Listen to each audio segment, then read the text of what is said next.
and welcome to the 7th episode of the Most Serious Podcast.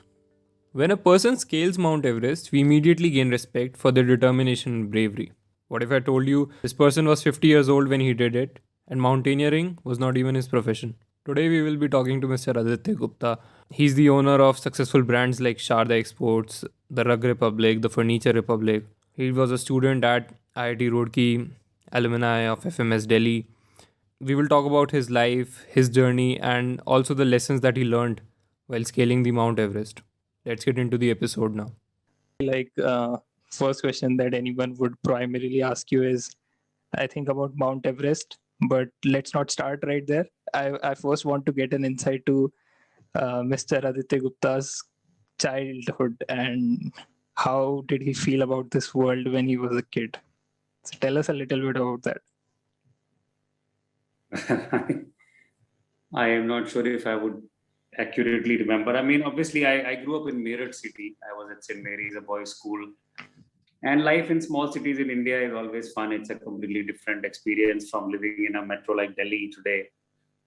So, yeah, school was, I would say, by and large, uneventful. We had a great family, and our house was very large, and we had a lot of friends from the neighborhood. We used to always have like cricket or baddie or TT or, it was almost like the for a local sports center. So we had a lot of fun going on, and it was joint family system. So there was a lot of people, and the business also was within the compound. So it was a pretty happening place as far as I was concerned. Then immediately after school, I went to IIT Roorkee, which was an awesome experience for me. So I was 17 years old when I went to IIT Roorkee. So I was most people are, when I was not the only one. And I think that completely exposed me to a whole new set of people and world, and everything I believe that I have been able to so-called achieve today is a lot because of being at IIT, and not so much only because of the IIT badge or because of the classroom sessions, but mostly because of people around you. You have the best brain and the most sort of polished work ethic that is around you in the hostels. And the hostel life was not only a great amount of fun, but an awesome amount of learning. And today, I think that network is our biggest strength, because about 30 years after graduating from Roorkee, more than 30 now, people are in very, very important positions, whether they're in corporate world or in government or in private business or whatever. I think that journey from childhood to school, and then from school to college, and then after that I was at FMS Delhi, and then immediately after that I got into sort of a self-employment model where I got into the export business of contemporary rugs, and then into some other things as the business grew. So I like to do multiple things. I don't want to be doing only one thing at a time. I totally relate with that as well. Sometimes I find myself like watching a movie.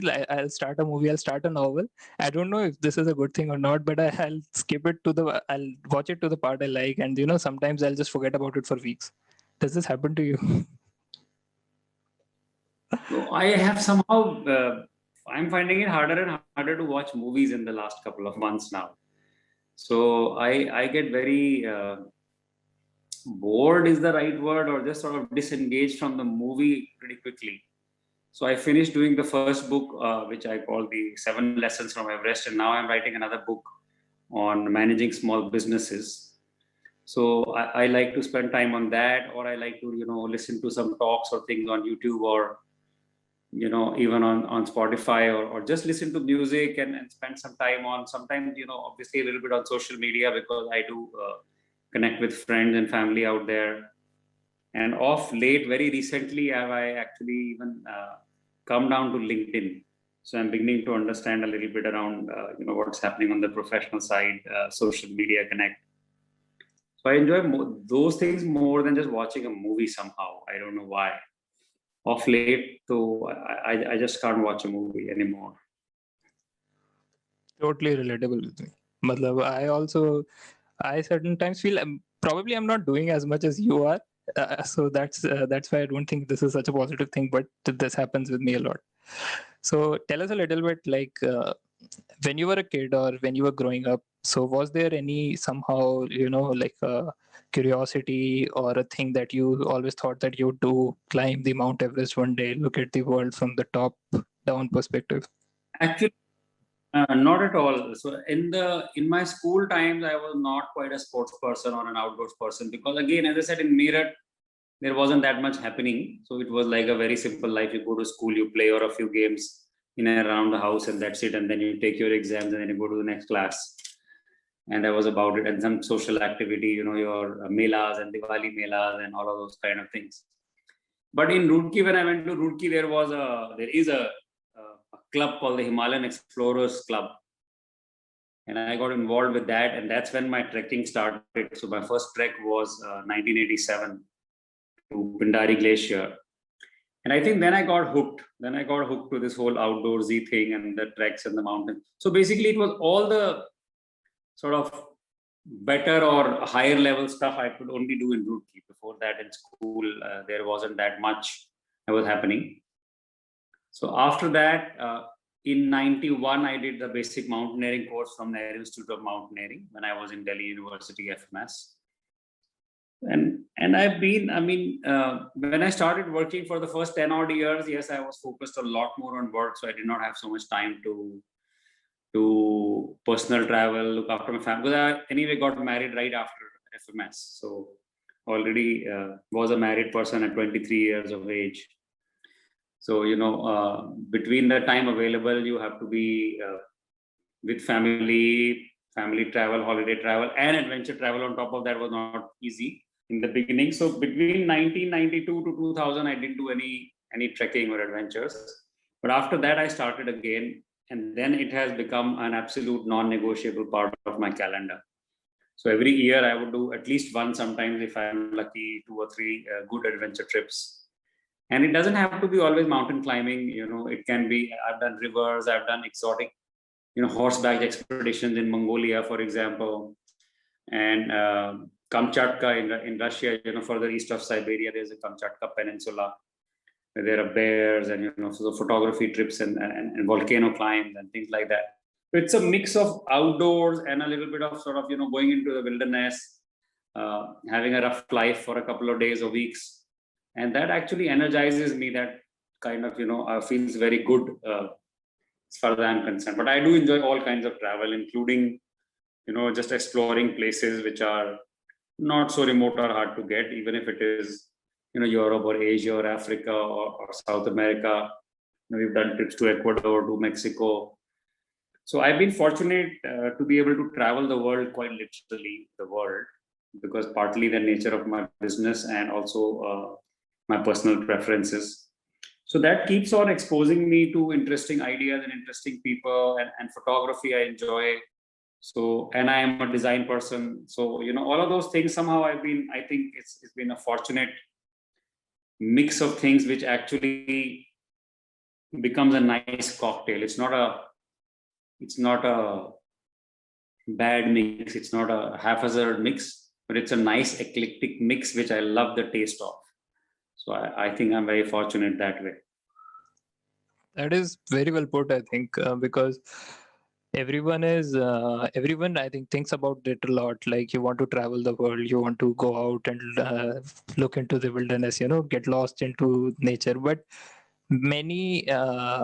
most of us don't particularly work on that expedition, right? We just keep putting it back. He will do it someday. I'll climb a mountain someday. Not necessarily. I don't think I would be climbing Mount Everest because I just feel that would be a too dangerous act for me at this point, certainly. But why do you think, like, most of the people do keep putting these things?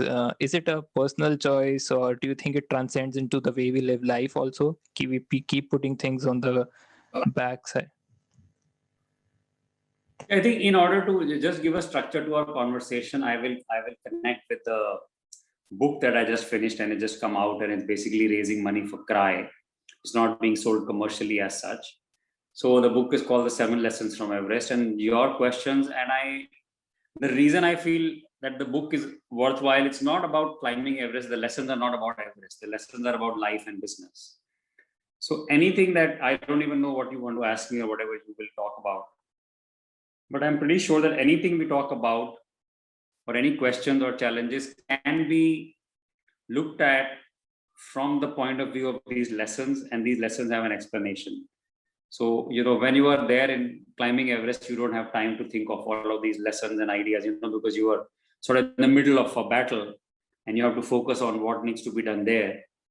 And then later on, when I was back, then the whole thing keeps on playing in your mind, and then you reflect, and then you start collecting your thoughts. And that's when I started articulating these points to myself.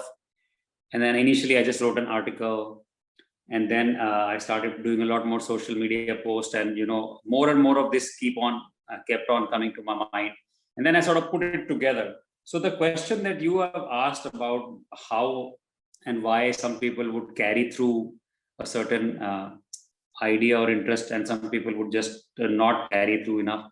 So I have that lesson called preparation plus passion is equal to performance. So the two things about preparation and passion, sometimes we feel we are passionate about things, but we are passionate about things without willing to make any sacrifice for it, without willing to make any serious effort for it. So if I'm passionate about watching IPL on TV, I should be saying I'm passionate about watching TV and cricket on TV. That's not the same thing as being passionate about cricket, because for that you have to go out in the field and play the whole day in the heat. Okay, and most people who are watching that much cricket are hardly ever playing cricket, but they like to watch cricket. So that's not passion for cricket. That's passion for something else. So when you say that you are passionate about something, it needs to be followed through about what is the sacrifice you are willing to make. What is it that you really want to do with it? And when you prepare for doing that, and you're passionate enough that your inertia to just be comfortable, because we are all human beings, we are designed to be avoiding work. Very few human beings have a natural instinct and affinity towards attracting work. They want to just, we all want to have a good life with the least amount of effort and risk, and unless something really motivates us, and our passion is so strong that we want to we enjoy it so much that we enjoy it more than just resting around or listening to music or just lounging around with our favorite book or something like that. Okay. So when something draws us so much, so if there is no push factor, like a career choice is a push, we have to live in society, we all have to, build a life for ourselves. So that is a push. Okay, we need to do work for that. And we are lucky if we enjoy that work, but that's still a push. But these other things are a question of pull, because if they are pulling you enough and your passion is strong enough and you are committed towards doing something for that, and then eventually I think the missing link, if you were asking me about that, is a question of discipline or self-discipline. Because if you read or you listen to some wiser people than I am, and one, I don't remember the author, but I was listening to this very interesting talk and I completely agree with it, that we talk about motivation all the time, but motivation is something which is not present for anybody all the time. So it is more about willpower. You can't be motivated to do something all the time, because every day is different. Things are happening. Someday you are in the mood, someday you're not in the mood, or something else comes in, and then your motivation keeps going for a toss for various reasons. But if there is an objective and you are passionate about the objective and you've decided to do that, and then you sort of, while being motivated, but you also have a healthy dose of willpower towards actually getting things done, towards saying ये इस वक्त होना है और ये काम मुझे यही करना है. It's not like I just sit down in front of the TV with a remote or something, or sit down with a drink. So yeah, if you're passionate and if you're prepared for it, and then you begin to get into an activity, and then you start making some progress and getting some achievements, then I think you a little bit build a rhythm or a momentum. But sometimes we don't even get to that point. उतना start ही नहीं करा, कुछ उसमें आया ही नहीं है, जो आपने पहले ही उसको छोड़ दिया, when the moment you feel that it is not so much fun, or the initial parts of most things sometimes are not so much fun, or you see there's too much competition, or people around you are much better than you are, and then you feel like I don't stand anywhere, kind of a situation. That also happens a lot. Wow. So it's primarily perseverance, like what you're pointing out here, right? And why do you think, like, in I see this a lot in my generation, because we all talk about attention spans, right? We were talking about it before. It has considerably dropped. We are now less prone to sticking to one thing, and I like to call it the monkey mind, right?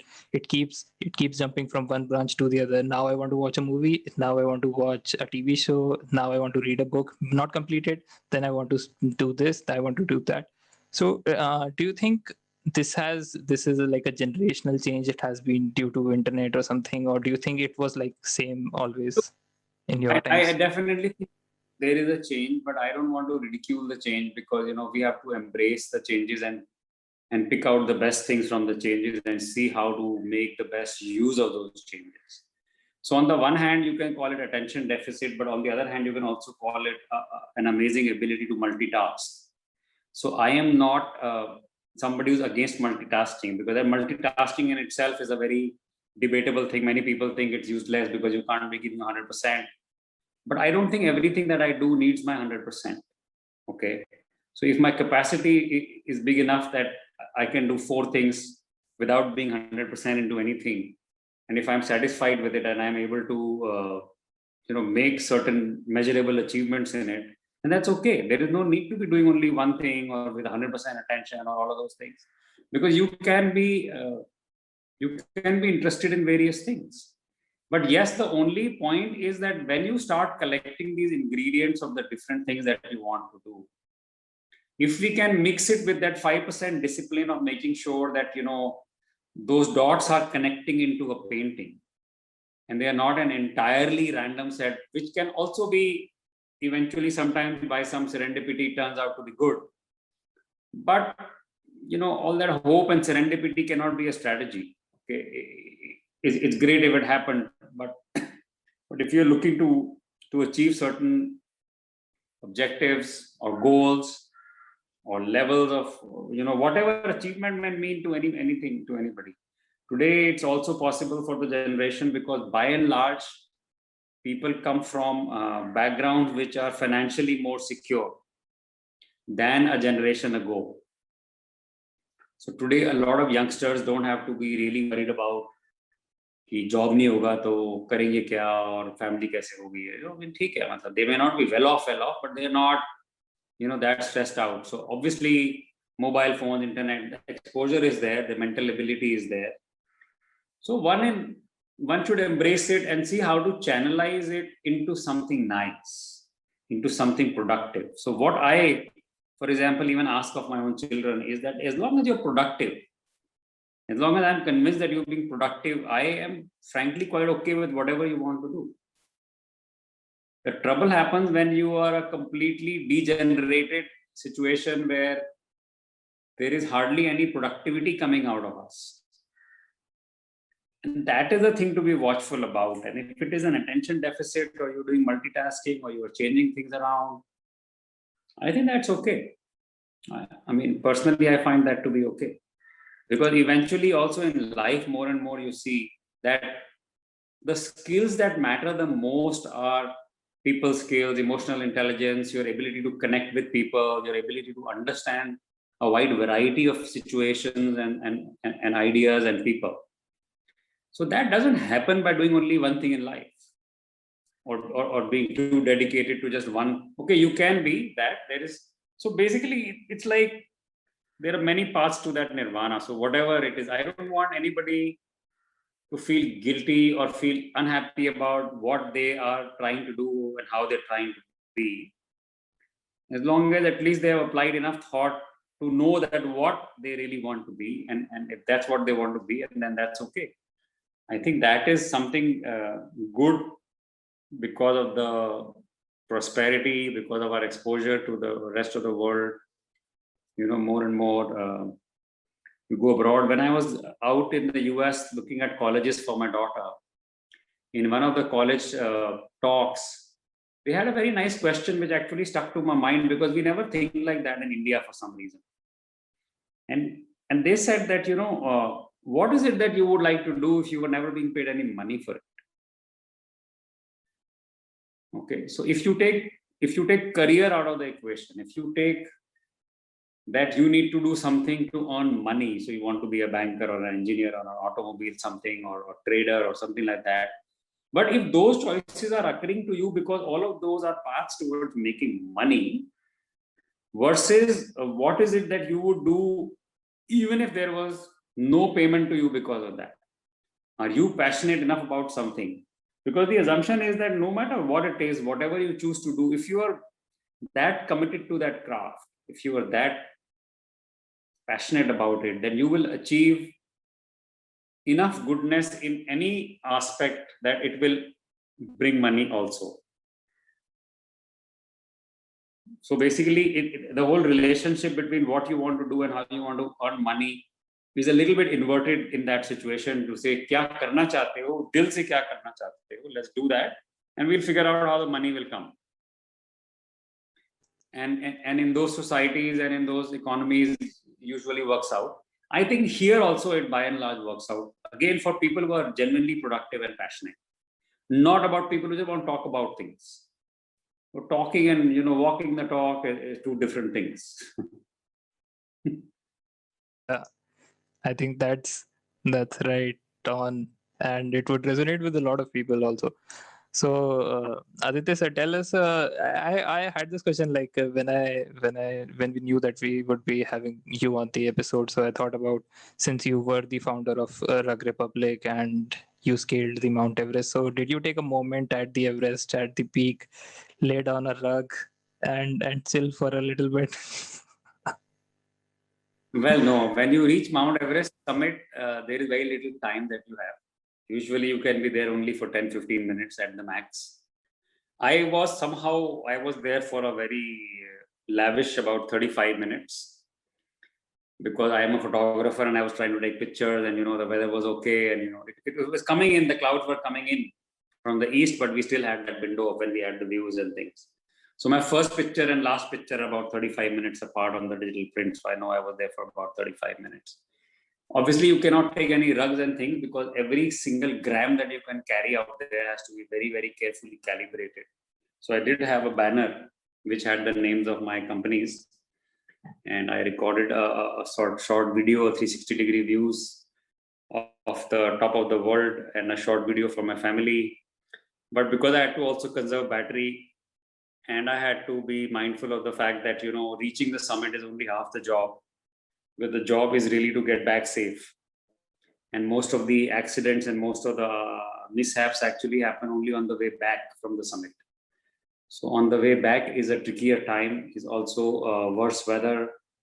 It's also a poorer condition of the individual because you've been climbing 14, 15, 16 hours, and now you're still in those very tough conditions, and now you're not, your body isn't at that top performance mode. So all of those things are obviously way heavy on your mind, and you see people struggling, and there is a lot going on. There isn't any that much peace or tranquility to be very reflective out there, right? So it's in the middle of a lot of action that has already happened and a lot of action that is going to come. And there is people coming and going, and some people are really struggling and some people are okay, and it's not. And plus you don't have that opportunity, and the weather window is really closing in. So there are a lot of moving parts in that situation. So all of that I've covered a little bit on in my book, because the book is done as a photo essay with conversational commentary on each picture. So I mentioned exactly how I was feeling when I was at the top, and a line that I have used is that time is so tight, and then your heart wants to stay there and your head is telling you to just get out of there now. And then I have ended it by saying that will I not even get 1 minute each for a month of my passion? Like for every month that I've yearned to be there, will I not even be allowed a minute? So if I've been wanting to do this for the last 30 months, can I not be there even for 30 minutes? But that's true. You are not really supposed to be there even a minute for a month of your plan. But it's an overall expedition. So being on the summit is one part of it, but it's a 50-day expedition, and the whole 50 days is like a compressed lifetime, because it lets you experience a lot of things which one would normally experience only over a lifetime. And that is why I think it teaches you so many things and it transforms a person in a few ways, because it gives you a sort of a drone level view of life situations, from getting into a climax and getting into very tough situations where you feel you may or may not actually make it back home, and then you make it the next morning, and then something else happens after 2 days. So yeah, but to answer your question, I know I'm giving you lengthier answers than you want, but you'll have to edit that. We're just having a chat. No, I think it doesn't need any editing. It's perfectly, I think, right on spot where anyone would have Too long. expected it. You have 2 episodes on it. No, Episode 1. no, let's bring it to this awesome conversation to an end with this another question that I think would resonate with people. So apart from the Mount Everest, or including it also, do you think you get surreal realizations on your adventurous expeditions? Like there's a moment when you feel the cosmos around you, then you feel where you feel the, some people call it they find they find God's impact on this world, or they just feel a part of a greater functioning being. So do you feel there are some surreal realizations during some adventures? I would not characterize my experiences or my emotions out there in this manner. Okay. It's just that I am just absolutely filled with joy being out there in nature, and there is just so much beauty. I'm totally consumed by it. So I don't take too much of a spiritual sort of a view of that whole thing. I just feel that I am very fortunate to be so free in life, because eventually, the biggest boon that life can give you is some sort of abundance of not only some resources but also of time, because eventually life is a function of time. And if you have the ability to spend time on what makes you joyful and what means the most to you, whether it's family, friends, fun, work, and then so nature to me is that kind of a blessing. But because I don't do only nature trips which are only beautiful to look at, so I could be sitting in Switzerland or Austria and still have a look at a very beautiful view. But my trips with nature are more around adventure. And adventure means there is always some degree of risk involved, or some degree of a rough life involved, or some degree of a physical effort and a healthy dose of uncertainty about what is going to happen next. So that part of it, the adventure part of it, is a huge sort of school of learning in terms of how it shapes a person's psyche, and how it makes you problem solving, your problem solving attitude and skills, how it makes you comfortable with being uncomfortable, so to speak, and comfortable with the fact that things can look very dark at a moment. But over a period of time, over several trips and several situations, you begin to believe inside every cell of your body that you will be okay, because things solve themselves. It's not like when things become so tight on you and it looks like everything is just becoming a doomsday. You somehow always believe that, well, there is no such thing as a doomsday. I'll be fine. We'll make through this. And it keeps on happening every time. So that becomes your frame of mind in life. So let's say if today we are facing this COVID situation, a lot of different people will have a different point of view. And that, the phrase I would like to use based on whatever I've heard from wiser people, is that, the stories you tell yourself about yourself. So the stories that I would tell myself about myself are the ones which actually pretty much determine how I feel about everything else. So these adventure trips and nature trips, I think, polish off my stories about myself in a much better way. Because time and again, you feel that you have been able to overcome challenges. Time and again, you feel that, situations which look like, most people would not even want to take it there, or most situations where you feel you might not be alive tomorrow, but then you are fine. So eventually you become comfortable with that risk, you become comfortable with uncertainty, you become comfortable with an extremely tough situation or hard amount of work, or 24 hours of climbing a mountain, or not sleeping, or not eating.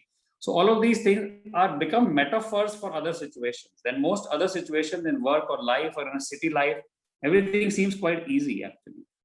It feels कि ये सब क्या है तो हम आराम से handle कर सकते हैं, नो बिग डील, कोविड है, ठीक है, घर में बैठे हैं ना. If you are, and it's something will happen, we'll just have to do what it needs to be, what it needs. It's not like we have to keep on fretting about it and keep on panicking about it, and all of those things don't help. So that is a matter of practice. That practice is not always possible in our normal urban comfort driven lives.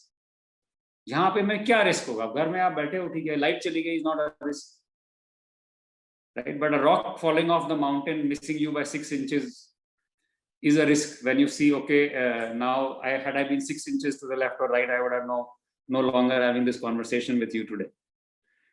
So I think that is what I take away a lot more, because for me nature comes with adventure, and adventure teaches me a lot more. The beauty of nature actually just is a huge pleasure for me, but I would definitely not characterize it as a spiritual sort of experience. That is the perfect note, I think, wherein we should wrap this up. And I just didn't realize it. It felt like we just started talking, and there was so much of the way you put your things. It was like I was present in those situations when you described those Mount Everest view.